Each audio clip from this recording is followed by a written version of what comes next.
Namun Ketua Gu justru membalikkan fakta bahwa Chuyunlah yang bodoh, dikarenakan 30.000 lansia dan anak-anak tidak berguna, dan Chuyun masih berharap pada mereka. Ketua Yuan Li juga yakin kemenangan ada di pihak mereka, dikarenakan gerbang sudah dibuka. Dengan begitu sebentar lagi bisa menembus perbatasan. Kemudian pasukan elit pun bergerak maju gerbang sesuai perintah dari Ketua Gu.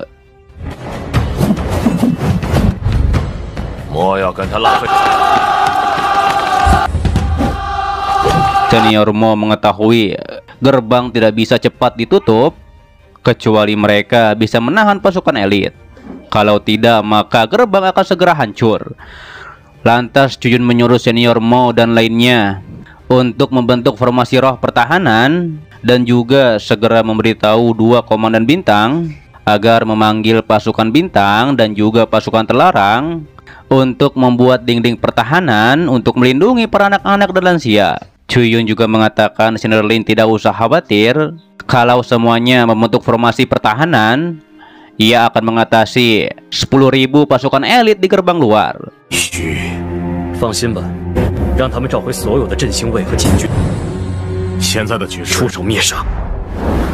Kemudian Chuyun memakai armor Viantine sekaligus menyerang menggunakan pedang lubang hitam dengan teknik pengucang langit.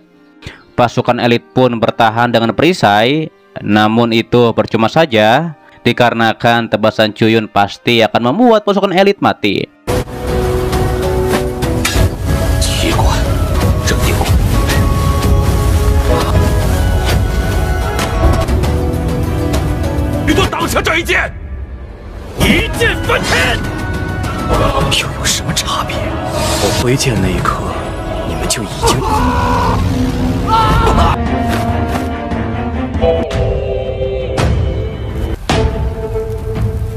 Saat itu Ketua Gu dan Yuan Li tidak menyangka 10.000 pasukan elit mereka dengan mudah dihabisi oleh Chuyun. Bahkan harusnya praktisi Nirvana akan kesulitan dengan 10.000 pasukan mereka. Kemudian gerbang pun ditutup, tapi Ketua Gu menyuruh pasukan elit lainnya untuk mengepung gerbang kota. Bersamaan dengan itu, formasi roh pertahanan diaktifkan.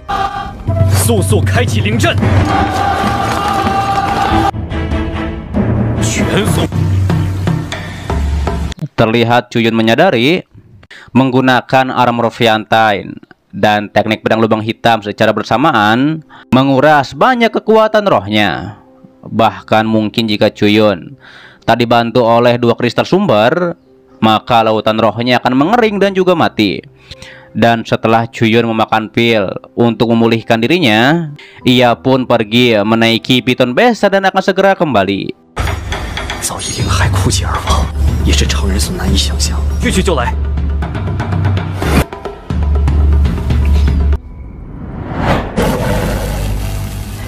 Ternyata Chuyun sampai di kawanan para binatang. Lantas Chuyun menggunakan kayu jiwa kutukan yang telah dibakar api binatang buas, yaitu untuk memanggil para binatang buas.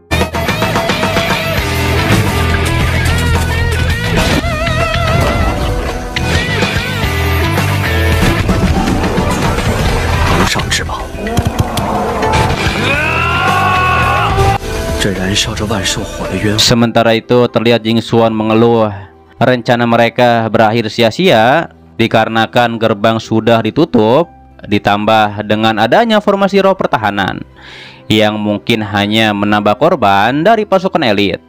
Namun Tianzhu mengatakan itu belum tentu, dikarenakan pasukan pihak Chuyun sudah gugur sebanyak 100.000 orang. Dan sekarang pasukan Chuyun di perbatasan hanya tersisa 100.000 orang lagi. Yang diketahui cukup banyak yang terluka. Jing Xuan tahu nampaknya ayahnya dan ayah Jing Xuan mengetahui tentang hal ini. Namun Ketua Gu dan lainnya dikejutkan dengan getaran yang ternyata Chuyun memanggil banyak kawanan binatang buas untuk menyerang pasukan elit dari Ketua Gu dan juga lainnya.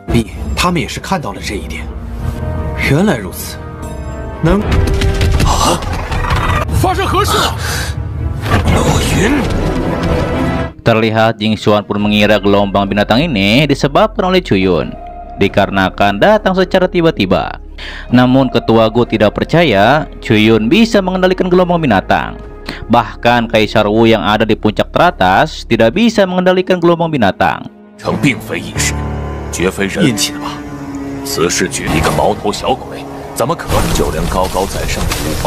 Saat itu Ketua Yuan Li mengatakan, gelombang binatang ini seperti gelombang binatang yang menyerang pavilion Wanjian dan juga sekte bintang kuno, dan harusnya Ketua Gu dan Jing Xuan tidak perlu curiga. Sementara itu terlihat Cuyun memberitahu para senior, walaupun gelombang binatang ini kecil, akan tetapi cukup untuk menahan sekte Lao Jin dan juga Shen Xiao. Ditambah lagi masih ada 22 hari sebelum 30 hari yang sebelumnya Cuyun katakan, dan para senior pun harus menjaga perbatasan yang siang sebelum hari itu tiba. 好小子，居然还能想出落云，你们一定要守住夜相关神霄殿，距离我所说。Cuyun menjelaskan awalnya, ia hanya ingin menekan sekte Lao Jin dan juga Shen Xiao. Namun dengan kejamnya pembantaian mereka, bahkan mereka berani menghabisi Laulan. Cuyun pun memastikan perbatasan yang siang ini akan menjadi tempat pemakaman bagi sekte Lao Jin dan juga Shen Xiao. Terlihat senior Romo mengatakan masih ada jejak roh dari Laulan walaupun tubuhnya sudah menghilang. Senior Romo yakin jika semuanya berusaha dengan keras, maka bisa membentuk tubuh manusia boneka untuk Laulan. Akan tetapi Cuyun tidak ingin Laulan dibangkitkan dengan setengah manusia boneka, melainkan ia ingin membentuk tubuh Laulan seutuhnya dan juga memiliki vitalitas yang besar. 全力的情况下，应该能还要帮他重塑肉身。我也不想洛兰以半人半鬼。 Mendengar itu, senior Mo memberitahu di benua Zhengling ini tidak ada yang bisa membentuk tubuh Laulan kembali. Namun Cuyun yakin di dunia yang luas ini pasti ada cara untuk membentuk tubuh Laulan kembali. 其他地方没有，真灵大陆，洛兰确实无我的想象。 Di sisi lain, para warga di kota Yanxiang menduga Cuyun menyuruh semua warga mengumpulkan logam, yaitu untuk menepas senjata. Salah satu warga pun berprasangka buruk pada Cuyun bahwa penempa besi yang direkrut oleh Cuyun akan melarikan diri bersama sumber daya. 入收集五金以来，我从未收集如此多的五金，莫非是？难道他是？ Namun seorang nenek di sana menegaskan, jangan meragukan Master Pavilion, dikarenakan ia mengetahui sekte Lao Jin dan Shen Xiao menggunakan para warga sebelumnya untuk menerobos perbatasan, yang membuat Cuyun harus mengambil keputusan sulit. Hingga akhirnya Cuyun menyuruh membuka gerbang dengan penuh resiko. 你们如何想阁主左右为难？然而将我们当成诱。 Ditambah lagi pasukan terlarang dan juga Jing Tian mengorbankan hidup mereka. Begitu juga dengan Laulan yang mengorbankan hidupnya. Terlebih dengan Cuyun yang memakai serangan kuatnya untuk menahan pasukan musuh. Itu semua agar para warga bisa masuk dengan aman. Nenek juga yakin Cuyun menyuruh mengumpulkan logam, yaitu untuk menghentikan sekte Lao Jin dan juga Shen Xiao. 万剑阁也是在拯救你，阁主出言要夺金门和神霄殿，所以 Nenek juga menceritakan peninggalan jepit logam putrinya setelah dibantai oleh sekte Lao Jin dan juga Shen Xiao. Ia pun memberikan jepit logam ini pada Cuyun, dan pasti roh putrinya di sana mendukung apa yang ia lakukan. Hal itu pun membuat para warga yakin dan mendukung penuh Pavilion Wanjian. 但如果交予阁主，却 我们和万剑阁早已融为了一，自当要鼎力支持万剑。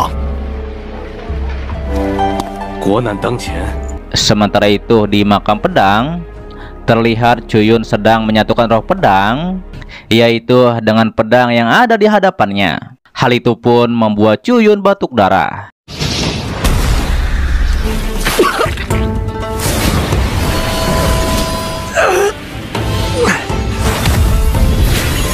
Namun akhirnya penyatuan berhasil, dan roh pedang langit dan bumi ini bahkan tidak takut dengan kekuatan pedang lubang hitam. Lantas Cuyun mengeluarkan formasi surgawi hitam pemusnah, yaitu formasi dari pedang lubang hitam. Walaupun Cuyun tidak tahu asal-usulnya, tapi jika didorong ke tingkatan tertinggi, maka langit dan bumi pun bisa dilebur.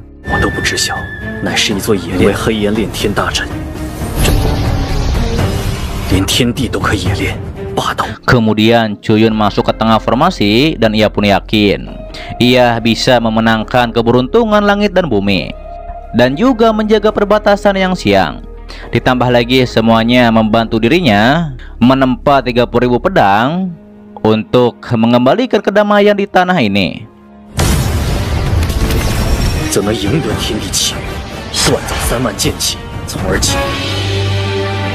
Kembali ke perbatasan, 27 hari telah berlalu sejak 3,7 juta pasukan elit ada di sini, yang menyebabkan tumbangnya 100.000 pasukan dari pihak Cuyun, ditambah pasukan bintang dan terlarang yang kehilangan 256.000 orang. Tapi para senior harus bertahan 3 hari lagi sampai hari ke-30, dikarenakan nampaknya Cuyun mengasingkan diri di makam pedang dan juga melakukan sesuatu. Para senior pun bertanya-tanya rencana serangan balik seperti apa yang direncanakan oleh Cuyun.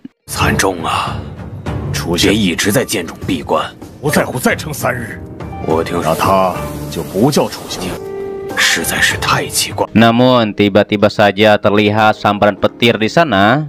Lalu prajurit pun melapor bahwa Sekte Lao Jian dan Shen Xiao tiba-tiba akan menyerang malam ini. Lantas Senior Lin menyuruh pasukan terlarang dan juga Jing Tian bersiap dan juga mengaktifkan formasi roh.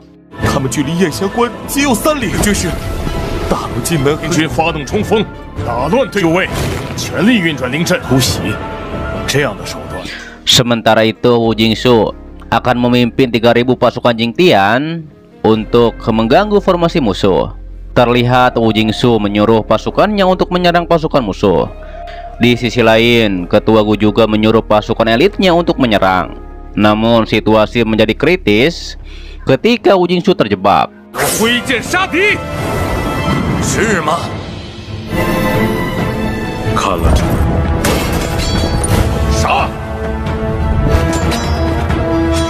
Dikarenakan Senior Mo mengetahui gelombang binatang telah mundur, yang membuat pasukan elit dengan mudah mengepung Wu Jingsu. Akan tetapi Wu Jingsu tetap melawan pasukan elit walaupun sudah disuruh mundur oleh Senior Lin. Kemudian terjadilah pertarungan sedikit di antara Ketua Gu dan juga Wu Jingsu, hingga Senior Lin datang untuk membantu.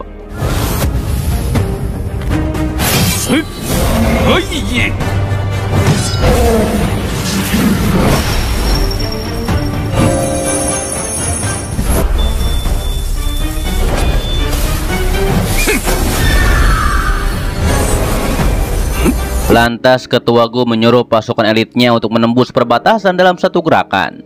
Sementara Wu Jingsu menjelaskan, pantas saja Sekte Lao Jian dan Shen Xiao menyerang di malam hari dikarenakan mereka sudah menyingkirkan gelombang binatang di lembah dan juga memanfaatkan situasi untuk mengumpulkan pasukan. Ditambah lagi saat itu Xiao Hu mengetahui hanya dalam seperempat jam formasi roh pertahanan sudah rusak, ditambah dengan tumbangnya 10.000 pasukan terlarang dan juga Jing Tian.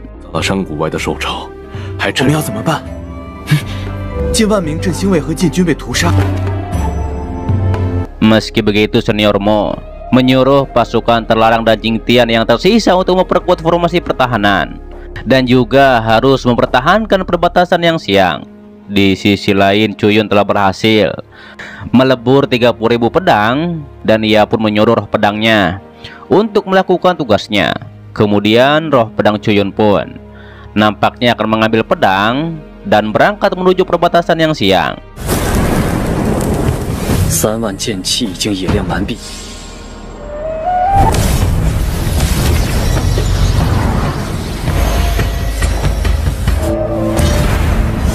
Sementara itu di perbatasan situasi menjadi semakin kritis dikarenakan Ketua Gu mengatakan hanya tersisa 50.000 pasukan dari pihak Cuyun. Ditambah lagi formasi pertahanan dari pihak Chuyun sudah dimusnahkan. Sedangkan pasukan Ketua Gu masih ada 3 juta. Ia pun menyuruh pihak dari Chuyun menyerah saja. 6万大军仅剩下5万，我还能饶你们一条活路。此战你们已经没有任何。 Namun Senior Mo menegaskan pihak Chuyun tidak akan menyerah dan pasukan Chuyun bisa membalikkan keadaan ini. Hal itu pun ditertawakan oleh Ketua Gu dan juga lainnya. Ketua Yuan Li juga mengatakan para senior ini sangat bodoh dikarenakan patuh pada bocah polos seperti Chuyun. Hingga akhirnya Ketua Gu menyuruh seluruh pasukannya untuk menerobos perbatasan. 是时候结束。这样的毛头青年，果然已经是极限了，无所存在。 Di saat itu terlihat juga Jingxuan dan Tianzhou nampaknya akan berlomba kembali untuk membantai para warga di perbatasan. Namun Jingxuan menyayangkan Chuyun tidak ada di sini dikarenakan ia ingin melihat reaksi Chuyun ketika melihat keluarga dan temannya dibantai di sini. Lalu Chuyun muncul di sana bersama Piton Besan dan ia pun menegaskan Jingxuan takutnya tidak akan melihat adegan seperti itu. 现在继续如何？如此一幕，父母亲人一个个死。 Para senior pun lega, akhirnya Chuyun muncul juga. 这家伙终于出现了。他是看不到。 Saat itu Chuyun pun memuji para senior dan lainnya yang sudah bekerja keras. Terlihat ia juga kagum dikarenakan Kuan Yu sudah menyatu sepenuhnya dengan roh rubah ekor 9 yang memancarkan pesona dari Saulo Kyo. Kemudian Senior Mo pun melaporkan pada Chuyun bahwa pasukan dari pihak Chuyun hanya tersisa 50.000 orang saja.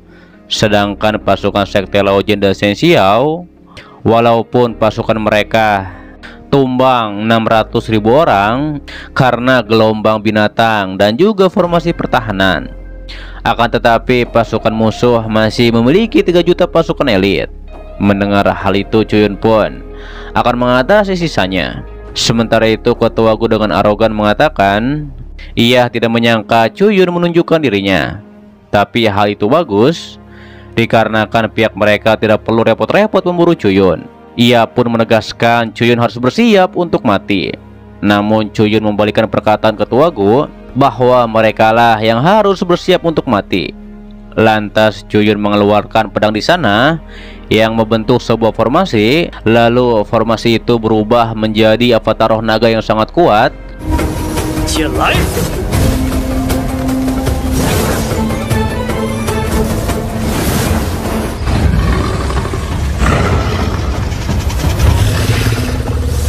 Senior Lin pun mengetahui bahwa napas pedang yang dikeluarkan oleh Chuyun itu sangat aneh dikarenakan semuanya berisi niat membunuh dan juga nafas kematian. Ditambah lagi dua niat itu tidak berbenturan, justru malah bersatu dan menjadi artefak tingkat raja. Ditambah jumlah pedangnya terlalu banyak yang membuat Senior Mo bertanya-tanya mengapa Chuyun memiliki banyak artefak tingkat raja.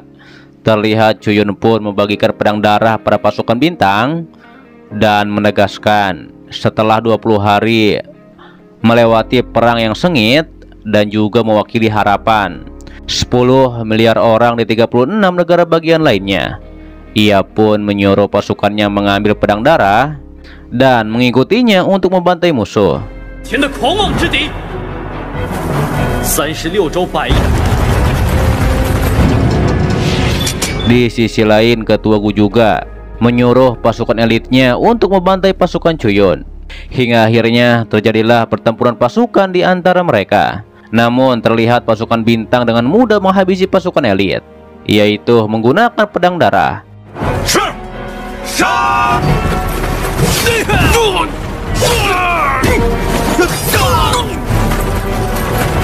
Salah satu pasukan elit pun mengetahui bahwa pedang darah itu mengandung semacam aura aneh yang dapat memusnahkan kehidupan, sehingga hal itu pun membuat mereka takut. Tapi Ketua Gu menyuruh pasukannya untuk memblokir serangan lawan dikarenakan pasukan Chuyun hanya puluhan ribu orang. Terlebih setelah memblokir serangan pasukan Chuyun, mereka bisa melawan balik dan juga menghancurkan pasukan Chuyun dalam satu gerakan, sehingga mereka bisa menembus perbatasan. Terlihat pasukan elit pun membuat perisai di sana. Senior Lin pun mengetahui perisai itu sangat kuat, yang bahkan gunturnya saja tidak mampu menembusnya. Ia pun khawatir hal ini akan membuat pasukan Chuyun kehilangan semangat. Namun Chuyun menyuruh pasukan bintangnya menyerang menggunakan pedang darah, dan pasukan elit pun terpental oleh serangan tersebut. Ren还是魔？ Sementara itu Tianzhou menjadi kesal dikarenakan harusnya satu langkah lagi mereka bisa menembus perbatasan, tapi mereka dihalangi oleh Chuyun dan mereka pun harus segera menghabisi Chuyun. Lalu Chuyun pun muncul di hadapan mereka dan menggertak Tianzhou dan Jingxuan bahwa mereka hanya omong kosong dengan akan menghabisi dirinya. Tianzhou pun bilang Chuyun sangat bodoh dikarenakan Chuyun datang ke sini untuk memberikan nyawanya.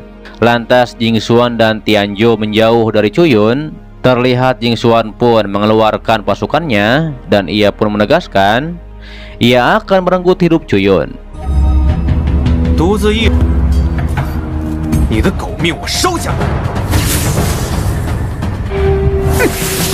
Chuyun pun mengatakan ia tidak sendirian. Lantas ia mengeluarkan pasukan budak pedang yang di sana ada Gu Fangxing dan juga lainnya. Terlihat pasukan Jingxuan pun terkejut dengan pasukan Chuyun. Yang dua di antaranya memiliki nafas nirvana.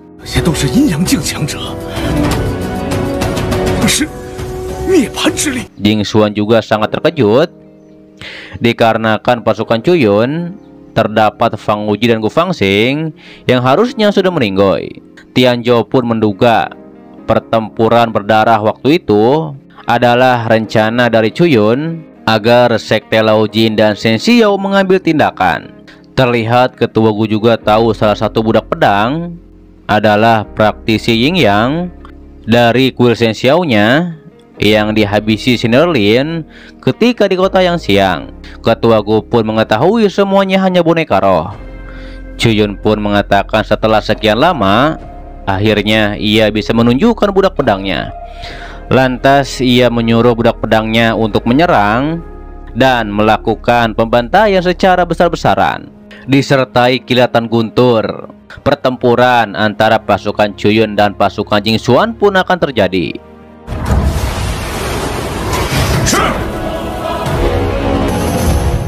Setelah hal itu Tianzhou mengajak Jingxuan untuk menyerang Chuyun bersama dan juga mengalahkan Chuyun dalam satu gerakan, sehingga bisa mendapatkan pemenang dari kompetisi 6 sekte. Mendengar hal itu Jingxuan pun sepakat karena ia dan Tianzhou sudah memakan banyak pil untuk meningkatkan kultivasi Karana Ying yang tingkat 3.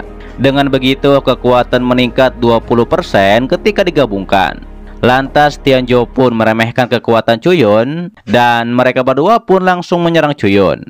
Namun dengan mudah Chuyun pun menghalau serangan tersebut. Kemudian Chuyun pun bersiap menyerang mereka berdua, hingga akhirnya terjadilah bentrokan kekuatan di antara mereka bertiga.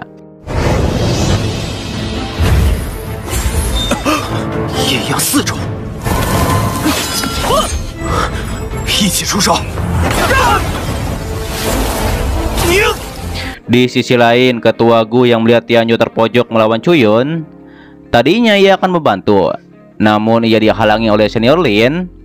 Senior Lin menegaskan para orang tua tidak usah ikut campur urusan para junior.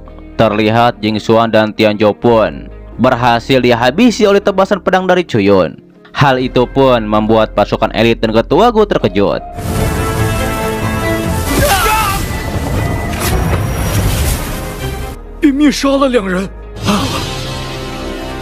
Chuyun pun menegaskan Jingxuan dan Tianzhou memang pantas dihabisi dikarenakan membantai warga di kota yang siang dan keberuntungan mereka sudah habis. Terlebih mereka berdua sudah ditakdirkan mati dari awal. Dan Chuyun pun menegaskan Ketua Gu dan lainnya akan menyusul Jingxuan dan Tianzhou untuk mati. Hal itu pun membuat Ketua Yuanli sangat marah kepada Chuyun. Sementara itu, Hu Jingsu menggunakan avatar roh naganya untuk membantai pasukan elit.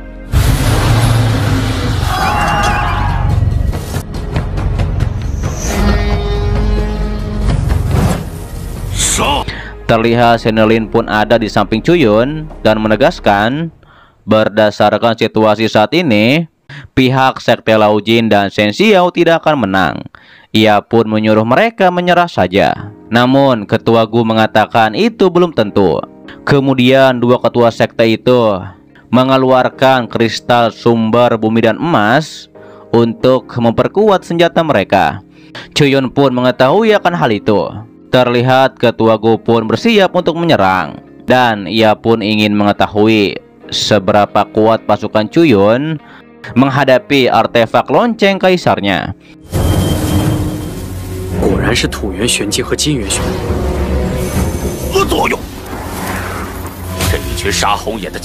Hingga akhirnya Senior Lin maju untuk melawan lonceng Shen Xiao. Senior Lin pun tidak menyangka lonceng ini dapat menghentikan serangannya.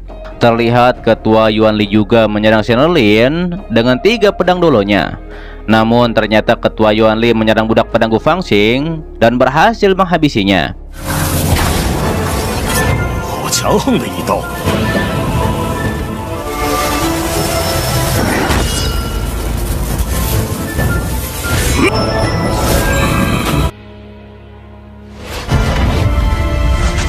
Ia pun menegaskan ia tidak hanya menggertak saja. Hal itu pun membuat pasukan elit semangat untuk menyerang kembali. Sementara itu Chuyun mengetahui, walaupun budak pedang Gu Fangxing menghilang, tapi jiwanya tetap ada dan bisa memberatkan kembali. Hanya saja ia tidak menyangka Sekte Lao Jin dan Shen Xiao akan menggunakan 2 kristal sumber untuk memperkuat pedang Lao Shen dan juga lonceng Shen Xiao. Chuyun pun tahu bahwa ini kartu andalan mereka yang membuat mereka begitu percaya diri. Lantas Ketua Gu mengatakan, situasi pihak Chuyun saat ini hanya tersisa 3 praktisi karena yang lainnya sudah tumbang. Ditambah lagi Hu Jingsu terjebak dalam situasi perang. Mendengar itu Chuyun pun menegaskan, kekuatan mereka bertiga lebih dari cukup untuk menghabisi 2 ketua.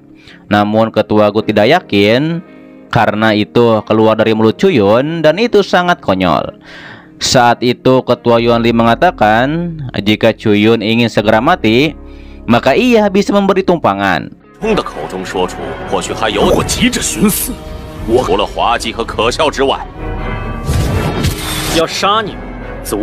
Mendengar hal itu Chuyun pun mengeluarkan bola dari tangannya, dan ternyata itu adalah mutiara roh surgawi. Chuyun pun memadatkan energi peri dan terciptalah prajurit yang sangat besar untuk membantai 2 ketua.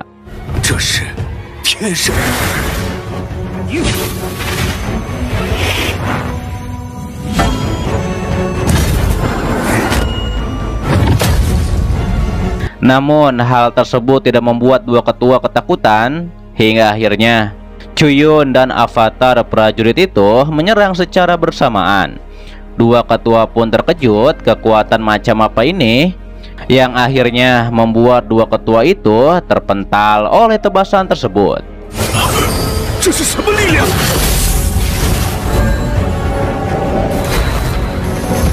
Terlihat serangan dari Susanoo yang terbuat dari mutiara roh surgawi. Serangannya pun cukup luas. Bahkan pasukan Chuyun berlindung di formasi pertahanan agar tidak terkena efek dari serangan tersebut.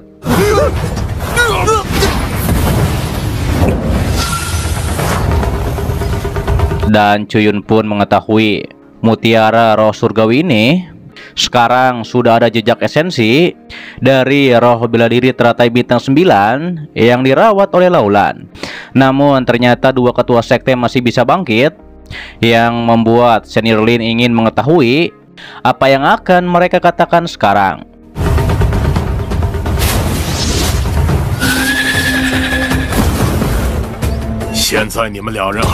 Chuyun menegaskan bahwa mereka berdua telah kalah.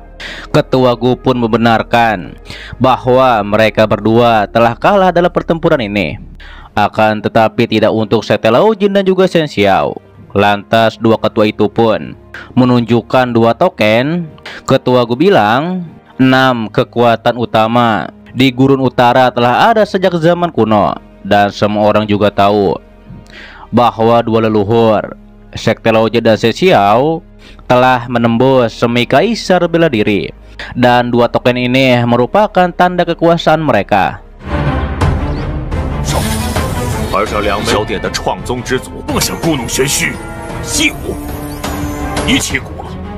但是 Terlihat Ketua Yuan Li mengatakan tadinya ia tidak ingin mengganggu pengasingan leluhur, namun dikarenakan keberadaan Cuyun yang sangat berbahaya, maka Cuyun harus mati.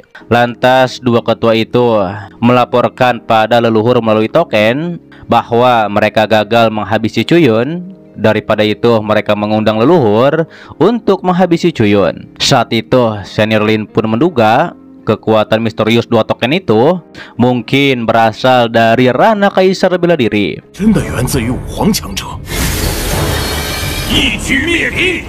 Senior Lin mengatakan walau Sekte Laojin dan Shen Xiao masih belum dikalahkan, namun mereka harus melakukan yang terbaik untuk menghancurkan dua token itu. Lantas Senior Lin maju untuk menghancurkan token itu. Akan tetapi token itu justru berubah menjadi sebuah formasi besar, kemudian lenyap begitu saja. Begitupun dengan dua token yang lenyap setelah jatuh ke bawah.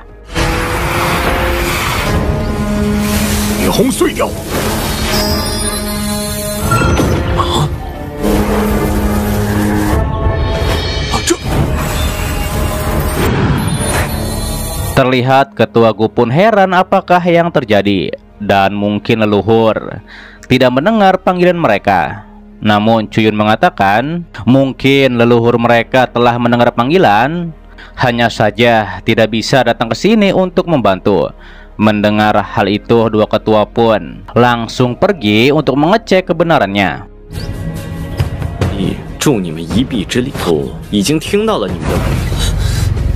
Setelah hal itu, Cuyun pun melarang Senior Lin untuk mengejar mereka. Dikarenakan mengapa harus repot mengejar? Dikarenakan Cuyun tahu mereka akan pergi kemana.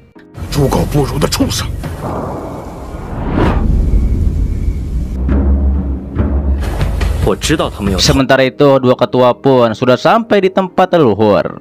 Mereka mengatakan ada sesuatu yang ingin mereka tanyakan. Namun leluhur tidak merespon apa-apa, yang membuat dua ketua itu penasaran dan mengecek lebih dalam ke tempat leluhur. Mereka berdua pun terkejut dikarenakan dua leluhur tidak ada di tempat. Yang tersisa hanyalah tulang belulang dua leluhur.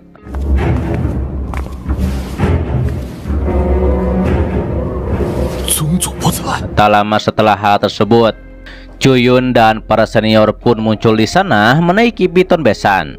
Cuyun mengatakan leluhur mereka ada di sini, hanya saja sudah menjadi tengkorak. Mendengar hal itu, Ketua Gu pun menyuruh Cuyun diam.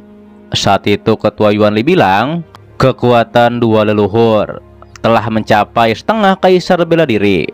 Begitu mereka bergabung, maka domain di seluruh domain utara akan dikuasai. Bahkan istana Jiuhan tidak bisa mengalahkan mereka. Cuyun menegaskan yang menghabisi dua leluhur ini bukanlah orang, melainkan langit yang di atas. Dikarenakan Sekte Laojin dan Shen Xiao telah membantai 100.000 pasukan dan juga 400.000 orang, yang membuat energi keberuntungan hilang dari mereka, dan api penghakiman turun kepada dua leluhur. Ditambah lagi dua leluhur bisa menyisakan tulang di sini, dikarenakan mereka telah menembus Rana semi kaisar bela diri. Cuyun mengatakan ia bisa menemukan mereka berdua dikarenakan ia memiliki 7 kristal sumber yang menjadi terikat. Dan jika mereka tidak menunjukkan jalan, bagaimana Cuyun menemukan tulang dari dua leluhur ini yang ada di Rana semi kaisar bela diri?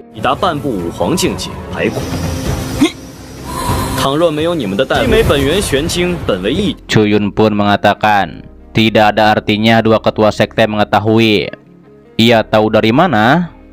Dikarenakan sebentar lagi dua ketua itu akan mati. Lantas senior Lin dan para senior lainnya pun menyerang dua ketua sekte untuk menghabisi mereka.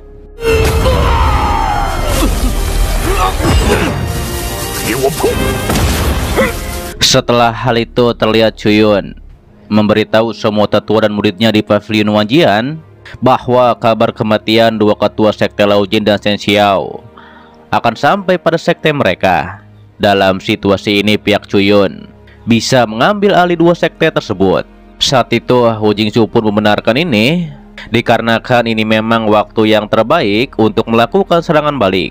Chuyun menegaskan besok pihaknya bergerak untuk mengambil wilayah utama sekte Lao Jin dan juga Shen Xiao dengan cara teratur agar menghindari perselisihan.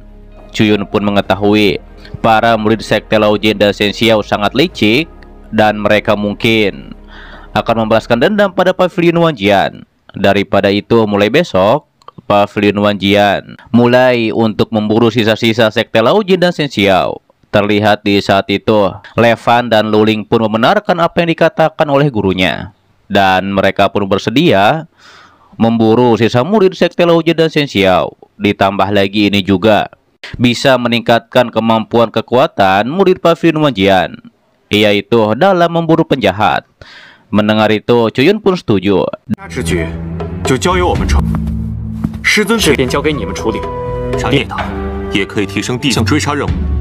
Dan yang kedua, wilayah utama sekte Lao Jin dan Shen Xiao menjadi milik Pavilion Wanjian dan harus menerapkan aturan pidana di wilayah utama. Kemudian Lu Shen pun bersedia menangani ini dikarenakan masalah ini adalah hukum pidana. Namun Wu Jingsu tidak yakin hanya dengan hukum pidana bisa menekan kekacauan. Hingga akhirnya ia pun akan menangani masalah ini bersama Lu Shen.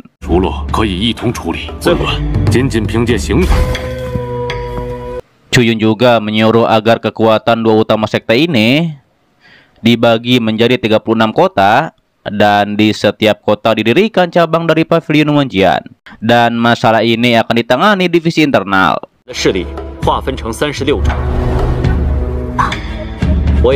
Setelah hal tersebut terlihat senior Mo mengatakan kepada Chuyun, ia tahu semua budak pedang Chuyun telah disempurnakan menjadi pelayan pedang lubang hitam, yang membuat kekuatan tempur Chuyun meningkat 2 kali lipat. Dan ternyata itu berkat sumber daya sekte Lao Jin dan Shen Xiao. Senior Mo menanyakan pada Chuyun 2 tulang giok putih yang dibawa oleh Chuyun dari Gunung Jin Xiao. Chuyun pun menunjukkan 2 tengkorak di ranah kaisar bela diri yang sulit dimusnahkan walau memakai formasi. Chuyun juga bilang setelah ia berhasil menempa 2 artefak kaisar, Senior Mo akan tahu mengapa Chuyun menempa 2 artefak kaisar ini.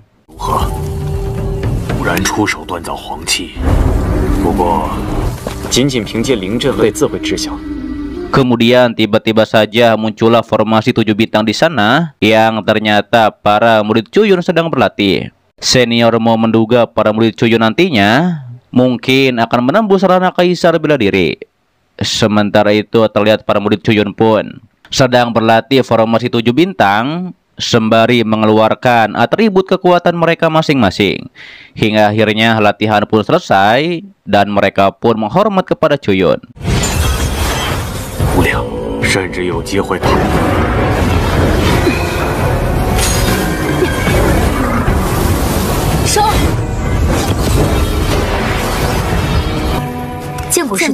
Saat itu Chuyun pun menyuruh para muridnya beristirahat dikarenakan mereka berlatih dengan keras, kecuali untuk Kuan Yu yang tetap tinggal di sini. Chuyun pun mengetahui bahwa Kuan Yu sudah menyatu sepenuhnya dengan jiwa bela diri rubah ekor 9. Kemudian Kuan Yu langsung menunjukkan jiwa rubah ekor 9-nya kepada Chuyun.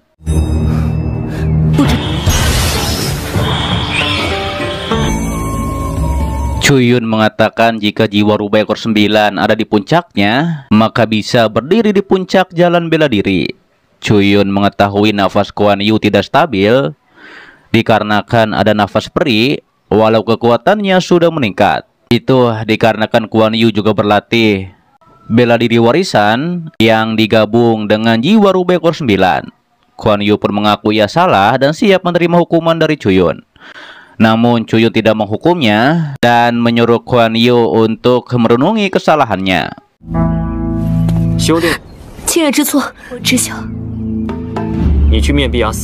Lantas Kuan Yu pun menanyakan, apa jiwa bela diri rubah ekor 9-nya dari keluarga Xiu diwariskan kepada orang lain juga? Dikarenakan di pikiran Kuan Yu, ia melihat sosok tidak jelas muncul yang mencoba keluar dari kekacauan. Dan itu membuat Kuan Yu merasa gelisah. Chuyun pun bergumam. Hal ini menjelaskan semuanya bahwa Liu Xiang memang dalam bahaya. Dikarenakan Kuan Yu dan Liu Xiang saling terhubung dikarenakan kekuatan yang mereka miliki.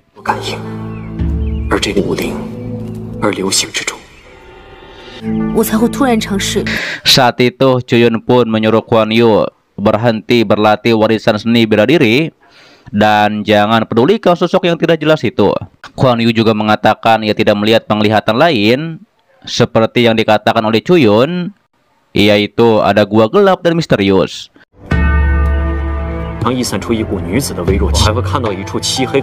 Tak lama setelah hal itu, Levan pun melaporkan bahwa ada pria misterius di luar gerbang yang katanya ia adalah teman lama Chuyun dan ingin bertemu dengan Chuyun. Pria itu juga mengatakan jika menunjukkan benda ini, Chuyun pasti akan mengerti. Dan nampaknya Chuyun tahu siapakah pria tersebut. Terlihat ternyata yang ingin bertemu dengan Chuyun adalah Sujingan. Chuyun pun menemui Sujingan dan menggunakan kekuatan spiritualnya agar pembicaraan mereka aman, bahkan praktisi nirvana tidak akan mengetahuinya. Dengan begitu Sujingan pun bisa tenang.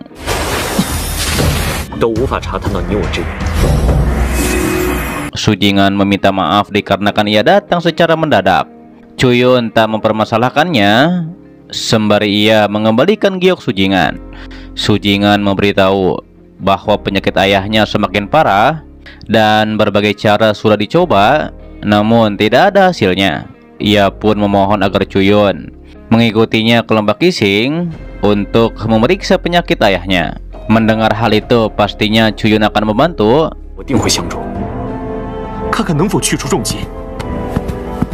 Sujingan mengatakan, pastinya Chuyun juga sudah mengetahui bahwa lembah Qixing hanyalah budak istana Jiuhan.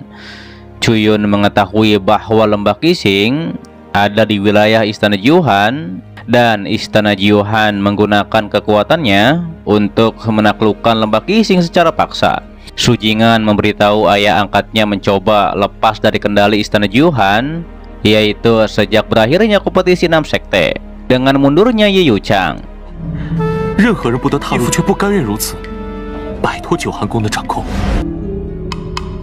Chuyun tahu oleh sebab inilah istana Jiuhan tidak ikut campur dalam perang antar sekte. Namun Tetua Jiang menentang keras keputusan ketua lembah Qixing untuk lepas dari istana Jiuhan. Chuyun tahu bahwa kekuatan Tetua Jiang belum menembus ranah nirvana. Namun Sujingan memberitahu ada sebuah gunung kuno yang mengapung di lembah Qixing, dan di dalam gunung itu ada cahaya emas menjulang tinggi. Di saat itulah penyakit ayah Sujingan makin parah ketika menyelidiki ke dalam gunung tersebut. Sedangkan Tetua Jiang justru menembus ranah nirvana, dan sekarang lembah Qixing dikuasai Tetua Jiang yang menghabisi pembangkang tanpa ampun.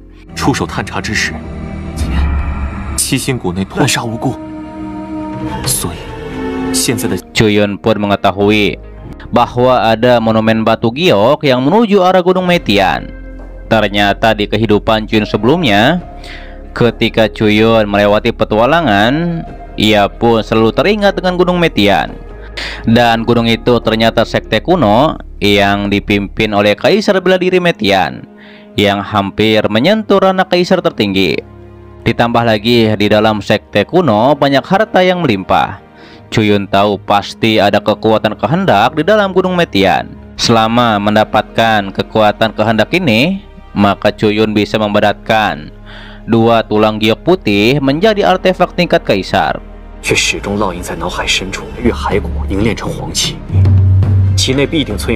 pun menanyakan, ada berapa lapisan keemasan di puncak Gunung Metian. Su Jing'an mengatakan setiap 2 hari cahaya keemasan itu akan bertambah, dan totalnya ada 7 cahaya keemasan. Chuyun tahu setelah 3 hari lagi Gunung Metian akan terbuka sepenuhnya. Chuyun tak menyangka di kehidupan ini ia bisa menjelajah Gunung Metian. 弥天山笼罩在现在居然有机会亲身证实，所以3人应该有7重金光。 Su Jing'an menegaskan ia akan melakukan apapun jika Chuyun berhasil menyembuhkan penyakit ayahnya. Chuyun pasti akan membantu dikarenakan ketua lembah Qixing bersikap jujur yang membuat Chuyun kagum. Mereka berdua pun akan segera berangkat, tapi Chuyun menyuruh Su Jing'an menunggu di aula Wanjian. 无论什么要求，到万间殿外稍等片刻，随后便前往七星谷。 Setelah hal itu, Chuyun pun memberitahu tetua pavilion tentang apa yang terjadi di lembah Qixing. Chuyun mengatakan jika bisa menembus pertahanan lembah Qixing dan membuat aliansi dengan lembah Qixing, maka itu modal yang bagus untuk melawan istana Jiuhan. Terlihat senior Lin juga pernah ke lembah Qixing sekitar 20 tahun lalu. Saat itu Kuang Sheng ingin menemani Chuyun ke lembah Qixing, namun Chuyun menegaskan ia akan pergi sendiri. Ia juga akan membawa Void Spirit Ether agar mudah melarikan diri jika dalam bahaya. 年轻之时，一同对抗九寒宫，与石灵蟒一同前往。明白。此次七星谷强者众多。 Setelah itu terlihat Chuyun bersama Su Jing'an menuju lembah Qixing. Chuyun juga terlihat berbeda dikarenakan memiliki kumis dan juga jenggot. Su Jing'an memberitahu ayahnya tinggal di pavilion Qincheng yang jaraknya cukup jauh. 下次我会提前告知一声。路途稍有些远，还望海。 Namun tiba-tiba saja mereka dicegat oleh sekelompok orang yang dipimpin oleh orang bernama Jian Feng. Ia pun menanyakan mengapa Su Jing'an baru kelihatan dan terlihat menyedihkan. Ia pun menggertak Su Jing'an yang mengabaikannya dan akan mencium nona Su yang disukai oleh Su Jing'an. Mendengar hal tersebut, nampaknya Chuyun akan bertindak.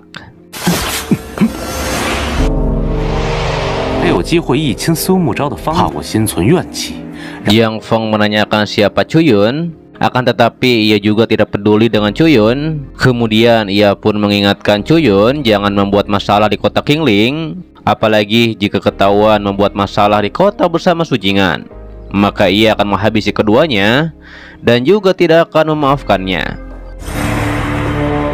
也绝对不会轻易饶过，不得跟此人为伍。 Su Jing'an memberitahu bahwa orang ini bernama Jiang Feng, yaitu anak dari tetua Jiang Buxiao yang ada di Ranaro Surgawi tingkat 9. Diketahui Jiang Feng ini melakukan pembantaian atas nama pembersihan di kota Qingling ini. Ditambah lagi ia juga orang kepercayaan dari tetua agung Jiang Qianju. Saat itu Chuyun mengatakan beraninya Jiang Feng mengancam dirinya. Chuyun menyuruh Jiang Feng mematahkan lengannya sendiri karena Chuyun menghormati lembah Qixing. 我不难为你，你自断。你先是轻薄。 Dua warga di sana pun membicarakan kota Qingling sekarang sedang kacau, apalagi sekarang kekuasaan dipegang oleh Jiang Qianju dan akan dengan mudah menghabisi Chuyun di ranah Ying yang tingkat 4. Terlihat Jiang Feng menertawakan apa yang dikatakan oleh Chuyun. Ia bilang Chuyun ditakdirkan untuk mati. 江峰的父亲已经是个死人了。 Namun Chuyun menggunakan kekuatannya dan mengangkat Jiang Feng ke atas. Terlihat para bawahan Jiang Feng pun mengancam jika Chuyun menyakiti Jiang Feng, maka Chuyun tidak akan bisa pergi dari kota Qingfeng hidup-hidup. Tapi mereka langsung ketakutan begitu melihat bayangan muda iblis dari Chuyun, dan mereka pun mengatakan bahwa ini hanyalah salah paham. 前辈，这一切都是误会。Yang sebenarnya ketika Jiang Feng dibiarkan pergi, maka ia akan memberitahukan hal ini kepada ayahnya agar nanti Chuyun dihabisi oleh ayahnya. Namun Chuyun mengatakan bahwa ini bukanlah salah paham. Hingga akhirnya ia pun menghabisi Jiang Feng sampai tubuh Jiang Feng menghilang. Chuyun juga menegaskan jika Jiang Buxiao ingin membalas dendam kepadanya, maka temuilah Chuyun di pavilion Qincheng. 江峰的狗命，就让他来青城阁找我。 Terlihat Su Jing'an sadar bahwa perbedaan kekuatannya sangat jauh dengan Chuyun, yaitu ketika ia melihat Chuyun menghabisi Jiang Feng. Sementara itu bawahan Jiang Feng pasrah jika mereka mati atau hidup ketika melaporkan hal ini kepada tetua Jiang Buxiao. 我甚至没有察觉到陆云的，只能听天由命了。别护短，少爷死了。 Di sisi lain, Su Jing'an berpendapat Chuyun tidak sepantasnya memancing kemarahan Jiang Buxiao dengan menghabisi Jiang Feng. Namun Su Jing'an mengetahui bahwa ini adalah kebenaran dari hati Chuyun. Chuyun mengetahui di kehidupan sebelumnya, ia dan Su Jing'an menjadi sahabat sehidup semati. Itu dikarenakan memiliki hati yang murni. Juga di kehidupan ini Su Jing'an masih tulus kepada Chuyun. Daripada itu, Chuyun harus membantu Lembah Qixing melalui masa sulit ini. 此次的难关，如此待人真挚，只有就是因为后者。 Hingga akhirnya mereka tiba di Pavilion Kinceng. Sudah ada Nona Su di sana. Chuyun juga membuka penyamarannya dan ingin melihat kondisi ayah Su Jing'an. Su Jing'an pun mengatakan pada Nona Su akan menjelaskannya nanti. Yang penting Chuyun memeriksa ayahnya terlebih dahulu. 又要耽搁不少时间。我告诉你，先让洛云阁 Ketika di dalam, Ketua Fu mengatakan ialah yang mengundang Chuyun secara khusus ke sini. Chuyun pun tidak mempermasalahkannya dikarenakan Nona Su dan Su Jing'an adalah temannya. 静安，皆是我的挚友，副官。 Lantas Chuyun pun memeriksa kondisi Ketua Fu dengan kekuatannya. 放心，我承受得住。情况如何？ Setelah itu Chuyun ingin Ketua Fu menjawab dengan jujur. Chuyun menanyakan ketika Gunung Metian muncul, apakah Ketua Fu langsung melangkah ke Gunung Metian. Ketua Fu mengatakan hanya ia dan Jiang Buxiao yang menyelidiki lebih dalam ke gunung itu, yang di saat itu diselimuti cahaya kemasan. Tapi ketika mereka baru setengah langkah, ada cahaya emas yang mendekat dan mereka berdua pun ditendang keluar dari Gunung Metian. 那金芒迎面而来，道金光迎面而来，江千珏踏入了其中。 Terlebih lagi Ketua Fu merasakan sedikit rasa sakit ketika cahaya kemasan itu mendekat. Chuyun menyimpulkan tubuh Ketua Fu terdapat parasit cacing emas Metian. Ternyata cacing emas Metian adalah makhluk hidup penjaga Gunung Metian, dikarenakan jika Gunung Metian belum dibuka sepenuhnya dan ada orang yang memaksa masuk ke dalam, maka parasit itu akan menyerang orang yang menerobos. Ditambah lagi jika cacing ini sudah menembus ke dalam daging dan juga darah, maka cacing itu bisa sepenuhnya menyembunyikan keberadaannya. Bahkan kekuatan kaisar bela diri saja sulit untuk menyingkirkannya, yang akhirnya dapat menyebabkan lautan roh hancur dan juga kematian. Terlihat Nona Su pun terkejut apa yang dijelaskan oleh Chuyun, dan ia pun menduga ayah angkatnya pasti akan meninggoy. Saat itu Ketua Fu pasrah dikarenakan ini sudah menjadi takdirnya. Tapi Chuyun punya cara untuk menyingkirkannya, walau cacing Metian ini cukup kuat. Mendengar hal tersebut membuat Ketua Fu terkejut. 连传说中的五皇你将其驱除，最后确有驱除的办法。你们这是 Lantas Chuyun bersiap menusuk Ketua Fu dengan jarinya dan menyuruh Ketua Fu memblokir lautan rohnya dan juga panca inderanya. Hingga akhirnya Chuyun berhasil mengeluarkan cacing emas Metian dalam tubuh Ketua Fu. Terlihat mata Ketua Fu normal kembali. Chuyun pun melenyapkan cacing emas Metian tersebut. 关闭武士。这是怎么回事？ Chuyun mengatakan cacing ini aneh dikarenakan setelah terkena udara akan langsung lenyap. Terlihat Ketua Fu sangat berterima kasih atas bantuan Chuyun. Kalau tidak, seumur hidup Ketua Fu akan terganggu oleh cacing emas Metian ini. Saat itu Su Jing'an bilang Gunung Metian ini lebih misterius dari yang dibayangkan, karena cacing emas Metian ini saja hampir menghancurkan kehidupan ayahnya. 比想象中更为诡秘，一只弥天金虫险些主的帮助，否则 Namun Su Jing'an menjadi heran mengapa Jiang Qianyu tidak terluka, padahal Ketua Fu masuk bersamanya ke Gunung Metian. Ketua Fu menjelaskan setelah ia dan Jiang Qianyu ditendang keluar dari Gunung Metian, Jiang Qianyu nampaknya melihat di hadapannya adalah air mata kuno emas misterius. Saat itu Chuyun menduga mata air kuno misterius ini adalah mata air yang berlegenda itu. Chuyun pun mengetahui jika ia mengikuti jejak Jiang Qianyu maka bisa menemukan jalan ke mata air kuno misterius ini.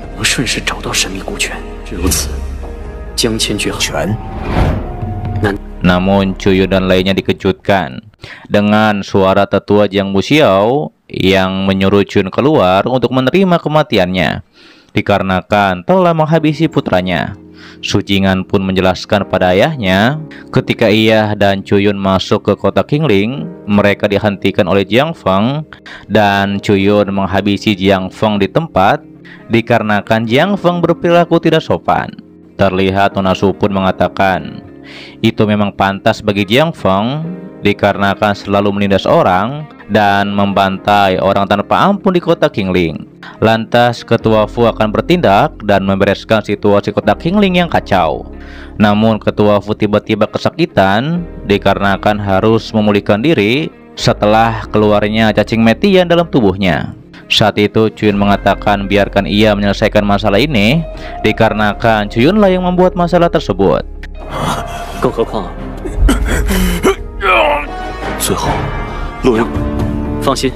Kemudian Chuyun pun keluar dengan menyamar dengan kumis dan jenggot.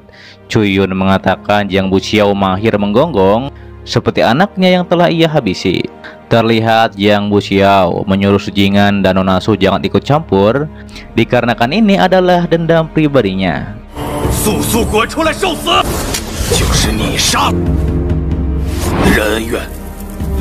Chuyun menegaskan jika Jiang Buxiao ingin menyerang maka serang saja dan tidak perlu basa-basi dikarenakan Chuyun tidak punya waktu untuk menemani Jiang Buxiao. Lantas Jiang Buxiao pun akan langsung menyerang Chuyun yaitu dengan pedang apinya. Chuyun juga menduga pedang Jiang Buxiao telah mencapai tingkat penyatuan manusia dan pedang. Oleh sebab itu Chuyun juga ingin mengetahui kekuatan armor Fiantine setelah bertransformasi. Lantas Chuyun mengeluarkan 3 keterampilan untuk menahan serangan pedang api Jiang Buxiao. Saat itu Jiang Buxiao pun meremehkan Chuyun yang bermimpi dapat menahan serangan pedang apinya.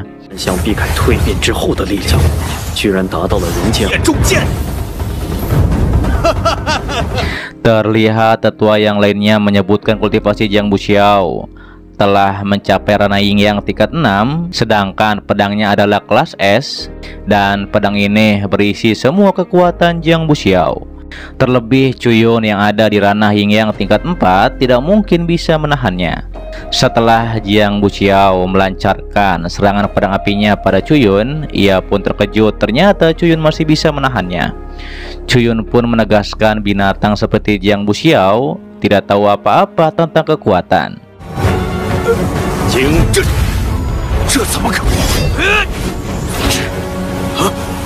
Jiang Buxiao pun tak percaya ia tidak bisa menyerang Chuyun. Hingga akhirnya ia pun menyerang kembali dan pedangnya pun berhasil dipentalkan oleh Chuyun. Kemudian Chuyun mengeluarkan kayu jebak kutukan dan membakar Jiang Buxiao dengan api binatang buas sampai tidak tersisa.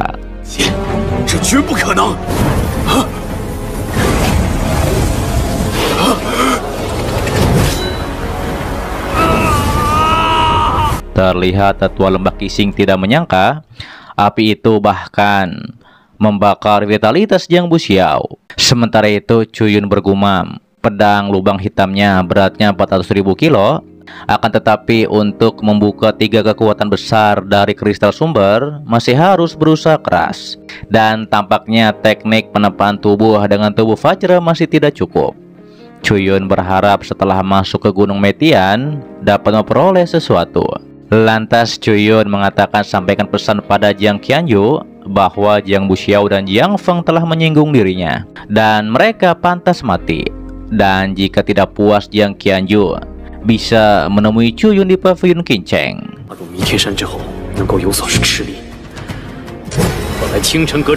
Setelah kembali ke dalam pavilion, Chuyun pun dipuji oleh Ketua Fu bahwa memang kekuatan Chuyun tidak ada tandingannya. Su Jing'an pun mengatakan Jiang Buxiao adalah orang kepercayaan Jiang Qianyu. Dengan matinya Jiang Buxiao, maka lembah Qixing akan kacau. Dan mungkin sebentar lagi Jiang Qianyu akan datang ke pavilion Qingcheng ini. Namun Ketua Fu tidak takut sama sekali Jiang Qianyu datang ke sini. Dan ia pun menjamin keselamatan dari Cuyun.